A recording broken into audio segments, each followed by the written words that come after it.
അങ്ങനെ നമ്മൾ പഞ്ചാബിലെ അംബാലയിൽ എത്തിയിട്ടോ. ട്രെയിൻ ഭയങ്കര ലേറ്റ് ആയിരുന്നു. 9 മണിക്ക് എത്തേണ്ട ട്രെയിന് 11 മണിക്കാണ് എത്തിയത് കേട്ടോ. ഒരു സ്ഥലത്ത് 2 മണിക്കൂറൊക്കെ പിടിച്ചിട്ടുണ്ടായിരുന്നു. അങ്ങനെ നമ്മൾ അംബാലയിൽ നിന്ന് ടാക്സി വിളിച്ചിട്ടാണ് നമ്മൾ ക്വാർട്ടേഴ്സിലെത്തിയത് കേട്ടോ. ക്വാർട്ടേഴ്സിലെത്തുമ്പോൾ ഒരു 12:30 ആയിട്ടുണ്ടായിരുന്നു. അവിടെ എത്തിയിട്ട് എൻ്റെ ചെടികൾ തന്നെ ഫസ്റ്റ് നോക്കിയിട്ടുണ്ടായിരുന്നു. കറിവേപ്പിലൊക്കെ ഇലയൊക്കെ വന്ന് ഇങ്ങനെ തളർത്ത് നിൽക്കണം കേട്ടപ്പോൾ തന്നെ ഒരു സന്തോഷം. പിന്നെ നമ്മുടെ നേരെ ഓപ്പോസിറ്റുള്ള ഒരു മലയാളി അഞ്ചുണ്ട് കേട്ടോ. ഞങ്ങൾക്ക് ജ്യൂസൊക്കെ തന്നു. പിന്നെ ലഞ്ച് ഉണ്ടായിരുന്നു. സാമ്പാർ, അവിയൽ, മോരുകറി, കോവയ്ക്ക, ബീട്രൂട്ട് ഉപ്പേരി എല്ലാം കൂടി നല്ല അടിപൊളിയായി കഴിച്ചു. അത് കഴിഞ്ഞിട്ട് നമ്മൾ പണി തുടങ്ങിയിട്ടോ. നാട്ടിൽ നിന്ന് തിരിച്ചു വരുമ്പോൾ എനിക്ക് തീരെ ഇഷ്ടമല്ല. കാരണം നമ്മുടെ ക്വാർട്ടേഴ്സൊക്കെ പൊടി പിടിച്ച് കിടക്കായിരിക്കും. നല്ല ഒന്നേ തുടങ്ങണം. പാത്രം ഫുൾ കഴുകി ക്ലീനാക്കി അടുക്കളയൊക്കെ വെള്ളമൊഴിച്ച് വൃത്തിയാക്കി കേട്ടോ. അടുക്കളയും റൂമും മാത്രം ഫസ്റ്റ് വൃത്തിയാക്കിയുള്ളൂ.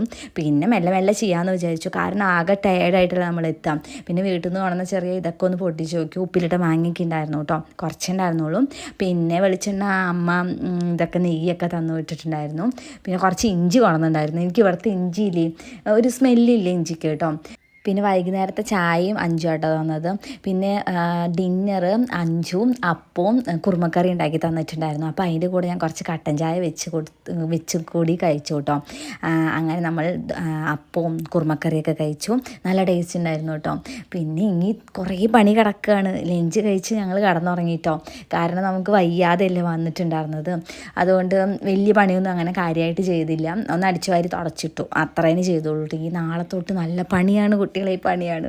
നമ്മൾ നാട്ടിൽ പോയി തിരിച്ചു വരുമ്പോൾ ഇങ്ങനെയാണ്, നല്ല പണിയാണ്. നാട്ടിലേക്ക് പോകാൻ നല്ല സന്തോഷമായിരിക്കും. അപ്പോൾ ശരി.